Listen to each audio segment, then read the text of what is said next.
Good morning. I just did it again. Hold on. Okay, so here's a little chit chat. So something a little aggravating happened last night. In the scheme of things, it was like 22 degrees out the last few days on average between day and night, maybe even less. And the air conditioner motor went out. Repairman came this morning and fixed the motor temporarily somehow, and we'll have a part on order. So what happened that was aggravating is I felt that I was being marginalized in the conversation just a little bit. But I just said that I wanted to be included in the conversation because I found the topic so interesting. And so the repairman went into teacher mode and was very, very pleasant.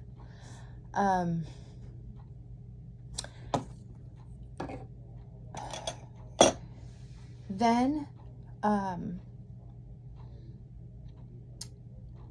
couple other little things happened, and I'm having trouble describing it because sometimes when you have PTSD, it's not that you don't do your work, it's just that the neural pathways not only have different files in your brain and hallways, but because your life experiences, you also have shortcuts in your brain that take you from point A to point B to try to make life easier for you. Well, one of the shortcuts this morning said I was being minimalized, and which was true for, not on purpose, I'm sure, I assume, because that's the work I've done. I just assume I'm not being marginalized anymore. But it went straight to, what am I going to do about this?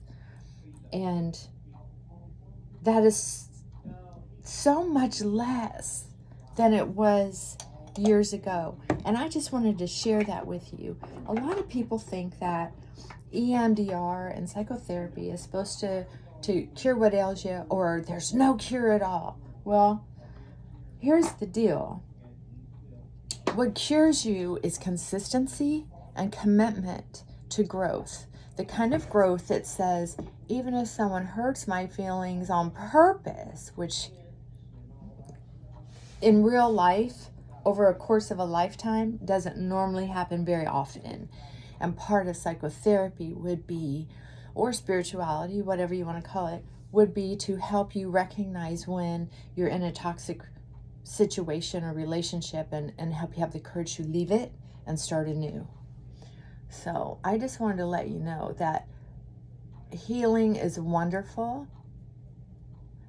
It's possible. I'm proof. So all I had to do with this situation was breathe through it and recognize what was going on inside of my head and not let it go to my heart. It really worked. And then to top it off, seriously, I'm loving this. Then to top it off, I get in here to do my makeup, and I have a routine with makeup, and I love it. It's sort of like my time to meditate and think of things I want to think about. It's a chance for me to rethink. It's a time for me to just be quiet and appreciate doing a body meditation. It's just a really good time for me to be at peace. Like, nobody's bothering me during makeup unless I want them to.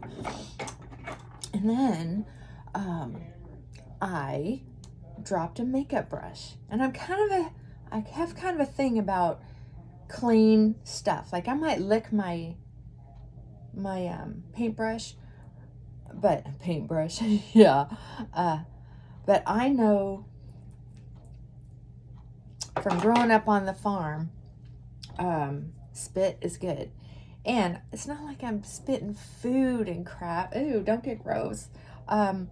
It's about the best lubrication you can get. And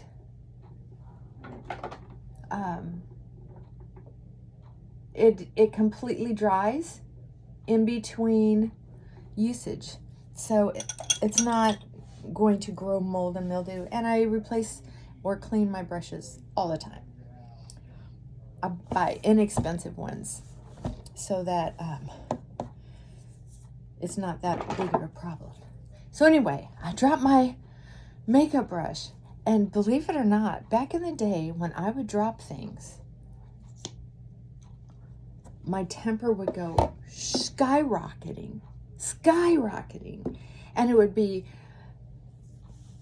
damn it, damn the brush, damn my life, damn me. Oh, it was, I mean, I'm putting it nicely, but that's what was going on in my head.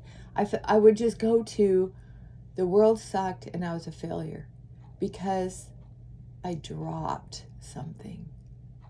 Even telling you this story, I'm able to remain calm and unaffected and, well, and even have my sense of humor. Thank God for a sense of humor about it. But I can remember dropping a glass of water when I was first starting my physical sobriety and my emotional sobriety. I dropped a glass of water on a carpet. Water. The glass did not break. The water went everywhere. So it wasn't hard to clean up. But when I dropped that glass and spilt the water, something inside me loses consciousness. It did. It wasn't about dropping a glass or dropping and spilling water. It was about my life being a failure. Now, the reason I'm sharing this with you isn't to show you what a freak of nature I am. It's to share with you that there are so many people who have had this exact same experience. And you might see it in someone you care about. If it's not you, it's that they'll be working in the garage and drop a wrench, and pretty soon something's flying across the room and almost hitting you maybe. You'll find it in the kitchen when someone's cooking and they accidentally burn the toast. Or trying to clean the house and they drop a rag. Or trying to start their car and forget their purse on the kitchen table that has their keys in it or whatever. So I'm sharing this with you because if this is something you're going through, know that there is help. Know that it doesn't necessarily have to be some kind of fancy, expensive treatment. Matter of fact, EMDR, loosely spoken, comes in so many different ways. You can get stuff off of YouTube for free. You can get off the internet. You can use your insurance if you have it. You can get affordable counseling, and it can come in all different forms of treatment. There's hope for you. And it's important to try your best to live a sane and happy life as often as possible, because you only get one time in this body, on this planet, at this time. And with everything going on in this world, oh, holy cow. why not make the best of it? Why not? Okay? It's a day off for me, and I am taking it easy. Oh, I might do some laundry, but I promise you, if I drop the detergent cap or drop a basket, my world isn't going to fall apart.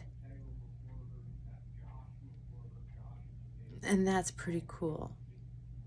To tell you the truth, where I came from, is kind of a miracle. My self-esteem was so low that anything that I did wrong was a criminal offense. So, we'll talk a little bit more about that, and maybe some techniques, right?